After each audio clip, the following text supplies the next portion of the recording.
Hello, my name is Ashley Scher. I'm the founder and CEO of Share Love Fund. Today we're going to do a 10-minute meditation for incarcerated women called Judgment Free Zone. This practice of noting is foundational as a foundational aspect of mindfulness. Noting is just being observant, not playing into it, just kind of standing on the sidelines, like nodding your head, I heard it, but I'm not going to comment on it. It's an ability to observe your thoughts without getting hooked in them, without letting them pull you in. Staying detached from them, like watching your thoughts as if it's a movie on a movie screen. It's interesting, but it's not something you're going to get all worked up about.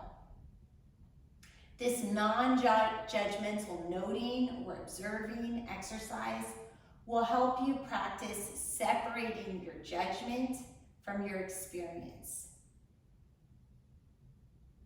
That means what you think about something and what actually happened. Thinking of those things as two things, like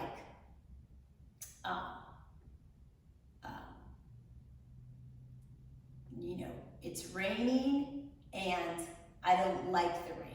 Like, I don't like the rain is a judgment, and it's raining is just unhooking yourself from the thought in a matter-of-fact way, as if you were watching on a movie screen a picture of rain. So that's kind of the difference, like the ability to say it's raining and not even think in that same moment how you feel about the rain.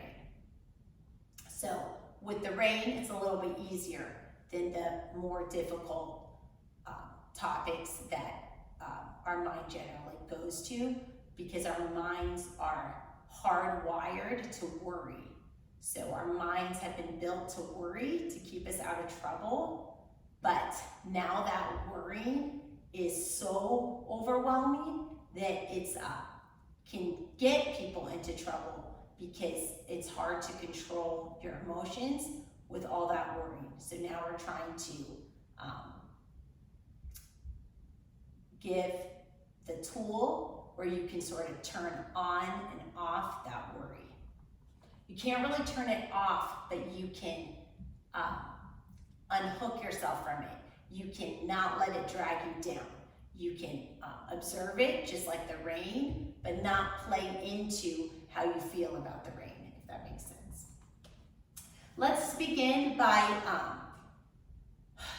keeping in mind that we're just going to try to untangle these two things, the experience and our judgment of the experience. And this is an exercise to start to learn how to train your mind to untangle from the experience and the judgment of the experience. So first, please have an upright position. You can be seated on a bed, on a chair, crisscross applesauce like I am, or even standing to do this as a walking meditation if you feel more comfortable, pairing your footsteps with your breath. You can gently close your eyes or have a soft gaze. You can massage your forehead a little bit to remind your eyes to soften.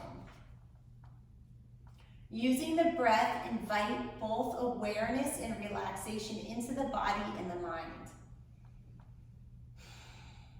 Breathe in, reach the spine upward, and bring energy into the body.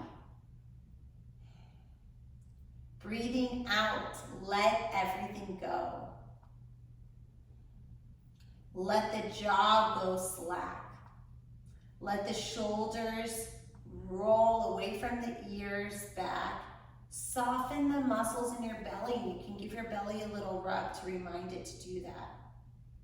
Start opening your awareness to include all the sensations in your body. Follow the instructions. Breathing in, breathing out, softening the jaw, softening the belly.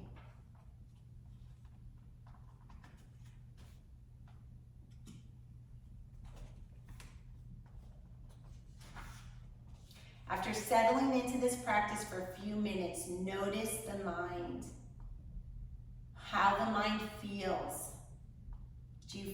yourself beginning to judge. The mind may label some experiences or feelings as good or right, and others as bad or wrong. Don't encourage or discourage the judgments. Just notice them a little curiously, like you're taking a peek and meeting your mind for the first time. If you experience a very painful thought and it's too painful to sit down, you can get up and move around a little bit. And then you can try again, sitting through that experience when it feels like a good idea and safe to do so. Nothing herein shall be medical advice. Continue like this, breathing, noticing thoughts without judgment. Invite a sense of hearing into your practice. What do you hear?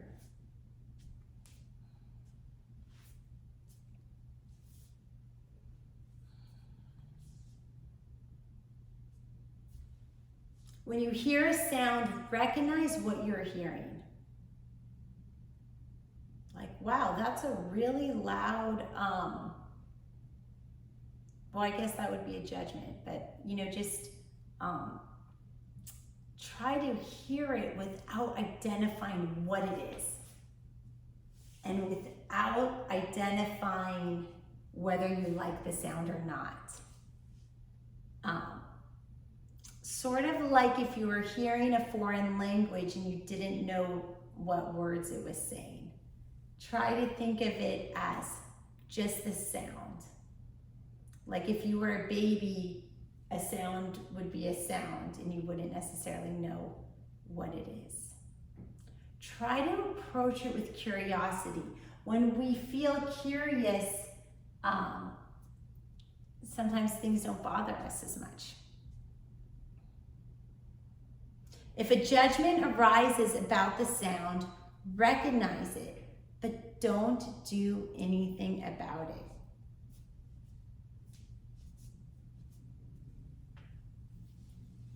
Continue this practice with the openness. Whether you're hearing or feeling something in the body or hooked into a thought, remain aware of your experience. Whenever a judgment is present, name it and leave it be. Resist the tendency to push it away. Do not engage with it any further. Finish with a few deep breaths, settling back, the awareness back into the body before opening your eyes if you close them, or firming up your gaze. Let's just conclude by talking a little bit about judging yourself for judging. So we say don't judge yourself, but does that mean that you should get mad at yourself if you find yourself judging yourself? Because that in a way would be judging yourself. So now it sounds a little silly, but let's talk about it. With this practice, you're tuning directly into your judgments. The moment you see judgment arising, you may habitually respond by judging yourself for having the judgment. It's that trickster mind at work again. One of the most useful things you can do when this happens is to laugh at yourself. Like say, wait, this is sort of sounding like a tongue twister or something. I'm trying to not judge myself, to be kind to myself, but I'm finding myself unkind to myself and judging myself. So now I'm going to get mad at myself for judging myself when I'm supposed to be kind to myself. Like it's just all getting silly. Just laugh about it. Laughter releases that adrenaline. Our nervous system and anxiety produce adrenaline. When we're not actually running and doing physical exercise, that adrenaline builds up to perpetuate anxiety. That is what makes us feel like we are in fight or flight. That's a little physiology for you. And laughter is a release. So you can just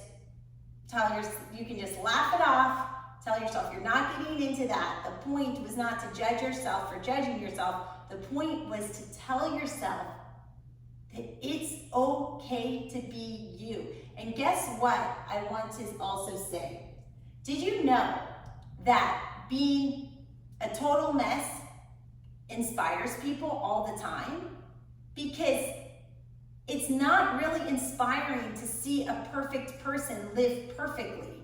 It is inspiring to see people overcome adversity. So, if there are problems facing you, that does not mean that you can't be an incredible role model and inspiration, and maybe just start with inspiring yourself. Overcoming adversity is pretty much the coolest thing, and that's what humans do. We fall down and we get back up, and we've been doing it since birth. Namaste.